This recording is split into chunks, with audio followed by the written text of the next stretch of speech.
तो देखिए 100% सफल देसी उपाय नजर आया है। एडिनबर्ग यूनिवर्सिटी की रिसर्च है जिसके बारे में अभिषेक अभी आपको तफसील से बता रहे थे। नमक पानी के गरारे से कम होगा कोरोना का संक्रमण, ये रिसर्च में बात निकलकर सामने आई है। अश्वगंधा और प्रोपोलिस के गोंद से भी संक्रमण कम हो सकता है, यह भी जानकारी सामने आई है। AIST जापान की यह रिसर्च थी। तो दुनिया भर में अलग अलग जगहों पर जो रिसर्च हो रही है उसके आधार पर आप देखिए कि कहीं ना कहीं भारत के आयुर्वेदिक नुस्खों का डंका बजता हुआ नजर आ रहा है। क्या भारतीय देसी नुस्खे ही कोरोना के कारगर उपाय हैं? यह सबसे बड़ा सवाल ऐसे में खड़ा हो जाता है और निश्चित तौर पर इसका जवाब हम सब जानना चाहते हैं, सारे हिंदुस्तानी जानना चाहते हैं कि जो देसी नुस्खे हैं वो कितना असर करते हुए नजर आ रहे हैं। आचार्य मनीष, अब आप जरा बताइए कि चाहे वो काढ़ा हो जाए या फिर अदरक की चाय हो जाए या फिर नमक पानी का गरारा, जो कि हम बचपन से सुनते आए हैं, जब भी गला खराब होता था तो यही नसीहत दी जाती थी कि नमक पानी का गरारा आप कीजिए तो गला ठीक हो जाएगा। क्या वाकई कोरोना वायरस के संक्रमण को रोकने में बड़ा कारगर साबित हो सकता है, लगता है आपको?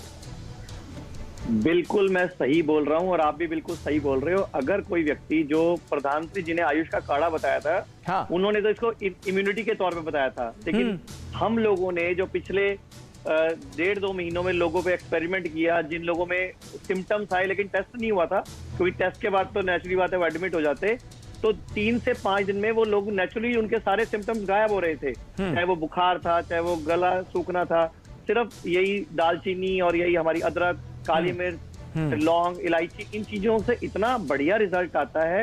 बट वही बात है कि हमारा देश इसको भूल गया था, तो वो दोबारा से उसको याद आ गया। ये कोरोना ने याद करा दिया आयुर्वेद को, तो मैं तो इसका भी धन्यवाद ही बोलूंगा कोरोना काल का, कि वापस उनको आयुर्वेद की याद तो आई और भारत में भी Ayurveda research blessings in disguise के तौर पर आप इसे देख रहे हैं। डॉक्टर श्रीनिवास कालस्कर हमारे साथ यूके से ही मौजूद हैं और एडिनबर्ग यूनिवर्सिटी की ये रिसर्च है।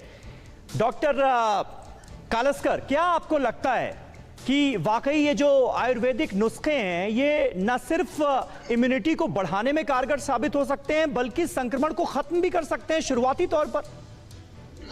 नहीं, ये कहना ठीक नहीं होगा। अभी 66 पेशेंट एक बहुत ही कम नंबर है और उसके ऊपर कोई ओपिनियन बेस करना एक साइंटिफिक नहीं होगा और ये सही सलाह भी नहीं होगी। एक मैं अपने दर्शकों को आगाह करना चाहता हूँ कि बहुत सारे नुस्खे आएंगे, बहुत सारे लोग उसका फायदा उठाएंगे। कोई जड़ी बूटी बेचेगा या कोई और दवाई बेचेगा कि इससे वजह से कोरोना ना हो। सो ऐसे ट्रैप में ना गिरे।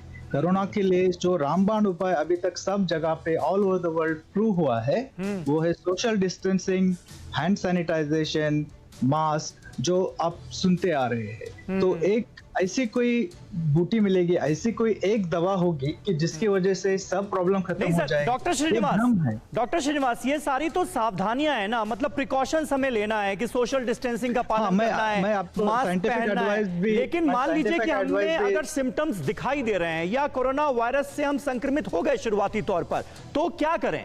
उसके लिए ये एक रेमेडी के तौर पर बताया जा रहा है कि इन नुस्खों का आप इस्तेमाल कर सकते हैं। तो ये ठीक रहेगा या नहीं ठीक रहेगा आपके हिसाब से? कोई परहेज नहीं है, बट इसमें जो साइंटिफिकली अभी तक जो डेटा आया है उसके हिसाब से गार्गलिंग सॉल्ट वाटर से, जिसमें जो क्लोराइड रहता है, nascent chloride, that can kill lot of organism, ना ही कोरोना, बाकी जो रेस्पिरेटरी ट्रैक्ट के जो वायरसेस हो गए उसके लिए ये अच्छी दवाई है।